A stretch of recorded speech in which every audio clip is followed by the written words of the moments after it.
Merci beaucoup à tous. Et bonjour, chers frères et sœurs. Bonjour, chers parents.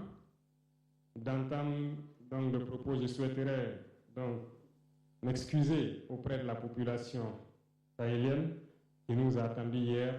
Et Dieu a voulu que ce soit aujourd'hui que nous soyons là. Nous nous rendons grâce pour tous les bienfaits et ce jour si merveilleux qu'on se retrouve ici à Bamako pour la deuxième session du Collège des chefs d'État de la Confédération AES. Je voudrais aussi rendre un hommage appuyé à nos vaillantes forces combattantes qui mènent un travail colossal sur le terrain et qui permettent qu'aujourd'hui nous pouvons nous retrouver ici pour communier au nom de nos populations. Je vais m'excuser encore une fois de plus auprès de ceux que mes mots pourraient vexer, parce que je n'irai pas par le dos de la cuillère. Nous allons nous attaquer encore aux mots qui minent l'Afrique.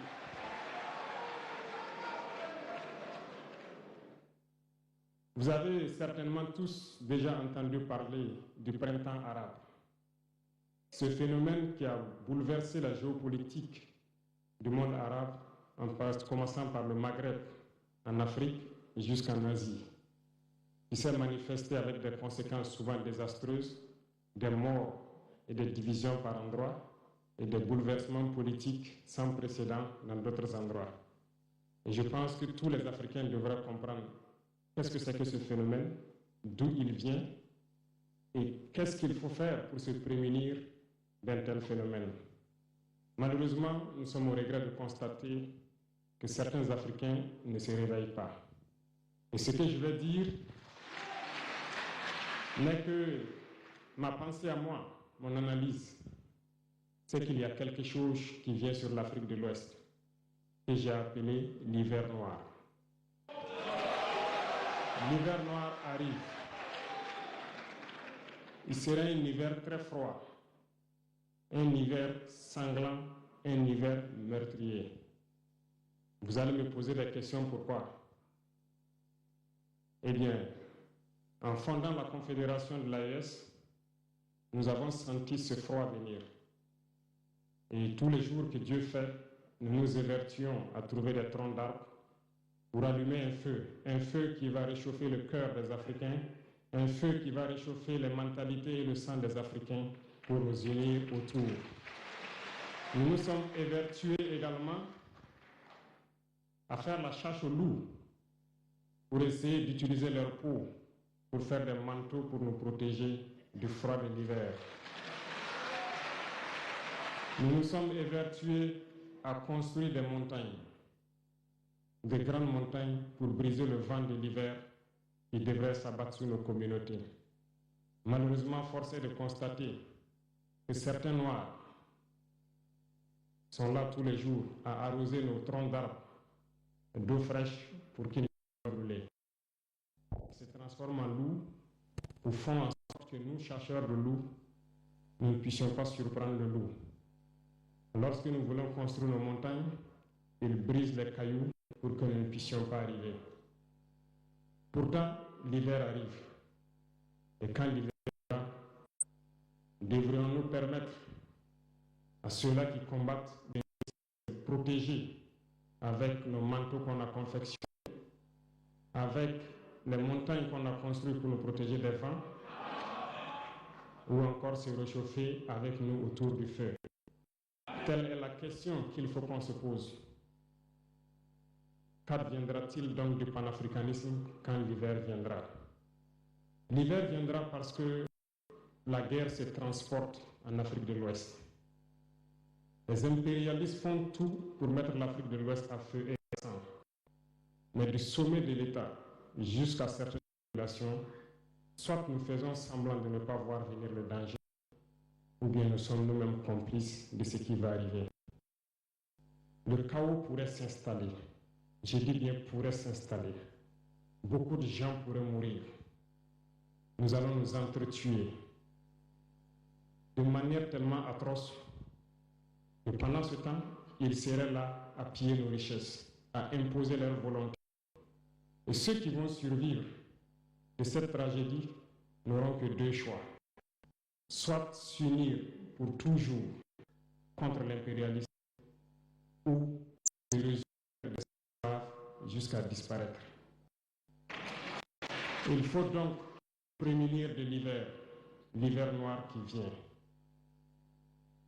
Nous ne pouvons pas comprendre que les Noirs en Afrique de l'Ouest ici prient Dieu que les terroristes tuent des populations noires.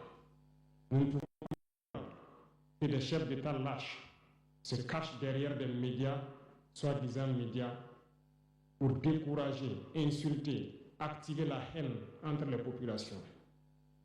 Ces individus qui sont sur leur plateau, qui tous les jours du matin au soir crachent leur venin toxique pour attiser la haine entre les communautés, ils sont généralement très vilains.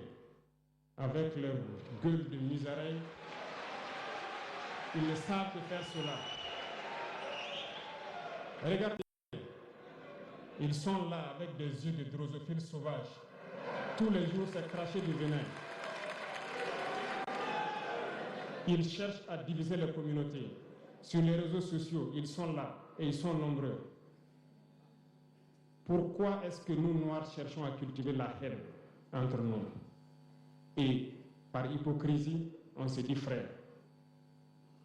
Il faut que nous puissions nous dire la vérité de manière très crue, quitte à ce que ça vexe, on va s'excuser, mais il faut que nous nous réveillons. Pourquoi est-ce que le noir est comme ça? Pourquoi est-ce que nous ne pouvons pas voir le danger venir, nous unir et nous prémunir?